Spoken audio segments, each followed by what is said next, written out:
On poursuit ce Lex Inside. La justice écarte la démolition d'éoliennes à Bernag. On en parle tout de suite avec mon invité, Alexia Esquinazi, associée chez CGR Avocat. Alexia, bonjour. Bonjour Arnaud.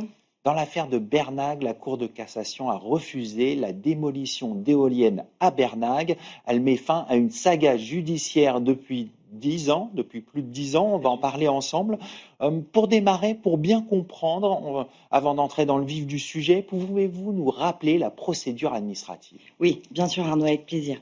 Alors, vous avez tout à fait raison, c'est une saga judiciaire qui a duré plus de 10 ans et le volet administratif finalement n'est que le premier opus de cette saga judiciaire. Ce qui s'est passé devant le juge administratif, c'est qu'on a assisté à l'annulation non pas d'un permis de construire, mais de 2 permis de construire qui permettaient précisément la construction de ces 7 éoliennes sur le plateau de Bernag. Un premier permis de construire a été annulé en 2012 et un second permis de construire a été annulé par la juridiction administrative en 2017. Mais la particularité de ce dossier, et c'est ça qui rend ce dossier très concret, c'est qu'entre 2012 et 2017, le parc éolien de Bernag a été construit, a été raccordé et a été mis en service. D'accord. Ce qui a donné la situation concrète suivante. On avait donc un parc qui tournait avec des permis de construire annulés. Sauf que le juge administratif n'a pour compétence que d'annuler finalement des permis de construire dont la légalité est entachée, mais ne peut pas ordonner la démolition. Ça, c'est l'office du juge judiciaire. D'accord. Mais en l'état de la saga administrative, les permis de construire du parc éolien de Bernag qui étaient raccordés et qui tournaient ont été annulés. Alors, on va voir sur le plan judiciaire. Oui. Qu'est-ce qui s'est passé? Eh bien, sur le plan judiciaire, il y a eu comme un passage de relais.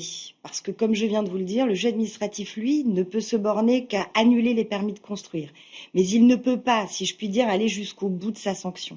Ça, c'est l'office du juge judiciaire. Et les associations de protection de l'environnement se sont emparées, finalement, du sujet, exactement.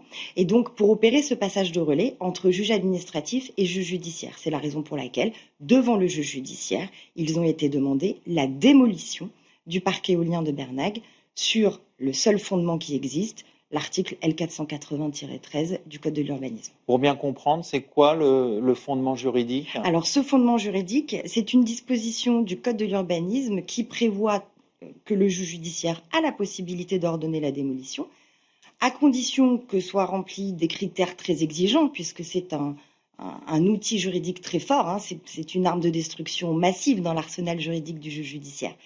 Et le juge judiciaire doit apprécier 3 conditions cumulatives: un permis de construire annulé, la violation d'une règle d'urbanisme et un préjudice en découlant. Ce n'est qu'à ces 3 conditions cumulativement réunies que le juge judiciaire peut ordonner la démolition. Alors concrètement, comment on est arrivé à cette décision où la Cour de cassation a justement ordonné, a refusé la démolition du parc éolien? Alors, deuxième opus de cette saga judiciaire où nous, côté Bernag, on est passé par toutes les couleurs de l'arc-en-ciel. D'abord, on a le tribunal de Montpellier, première instance, tribunal judiciaire, qui ordonne la démolition. Et puis ensuite, une cour d'appel qui finalement refuse la démolition en infirmant le jugement rendu en première instance. Et puis une cour de cassation qui décide de casser l'arrêt d'appel et qui ordonne de nouveau la démolition.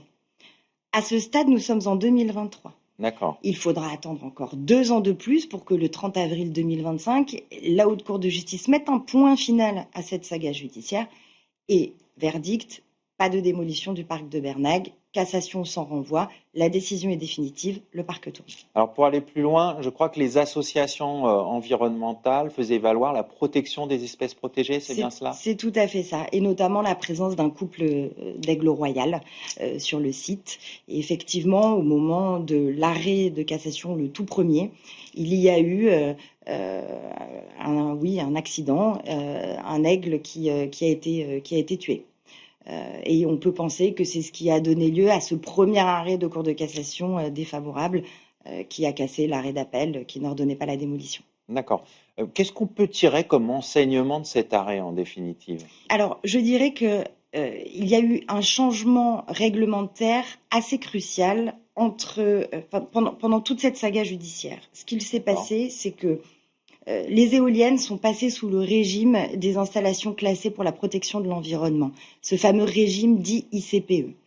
Quelles conséquences, me direz-vous? Eh bien, cette conséquence, c'est que les éoliennes n'étaient plus soumises à permis de construire, mais étaient désormais soumises à autorisation environnementale.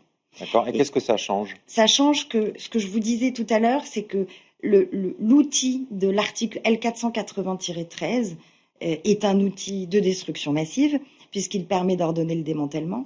Et donc, ces conditions doivent être appréciées très strictement. C'est-à-dire qu'il faut que le juge constate la violation d'une règle d'urbanisme.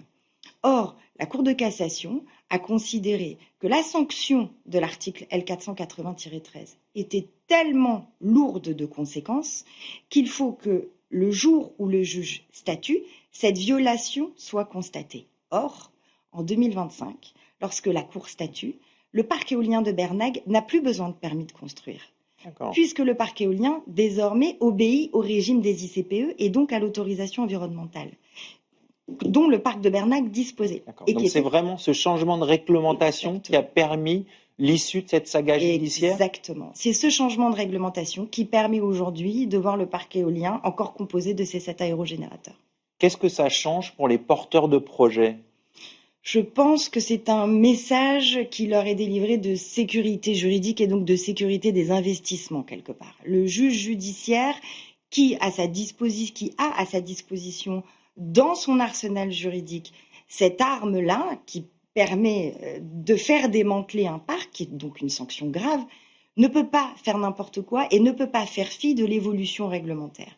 Et donc au jour où il statue, cette violation doit être appréciée avec beaucoup de rigueur.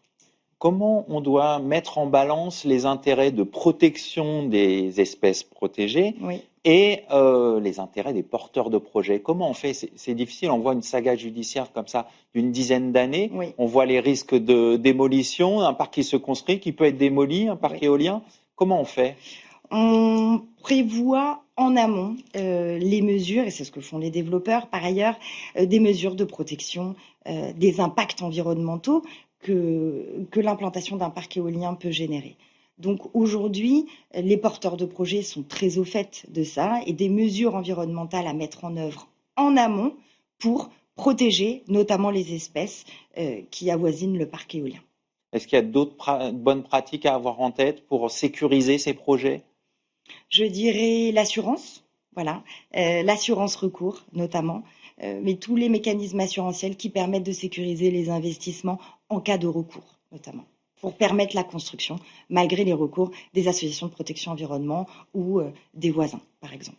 Vraiment, pour finir, ce type de contentieux, ça peut faire peur pour les porteurs de projets. Est-ce que c'est une tendance qu'on a régulièrement ou il y a quelques affaires comme ça qui ont des sagas judiciaires qui durent une dizaine d'années? Alors celui-ci est assez emblématique pour la filière, c'est certain. Les porteurs de projets savent que le démantèlement est possible à cause, je dirais, de cette disposition du Code de l'urbanisme. Néanmoins, c'est un message positif qu'envoie la Haute Cour de justice, d'appréciation stricte de ces dispositions et presque de conscience de la gravité des conséquences que l'application de ces dispositions peuvent emporter. On va conclure là-dessus. Merci Alexia Esquinazi. Je rappelle que vous êtes associée chez CGR Avocats. Exactement. Tout de suite, l'émission continue. On va parler d'un droit essentiel dans nos vies hyper connectées, le droit à la déconnexion.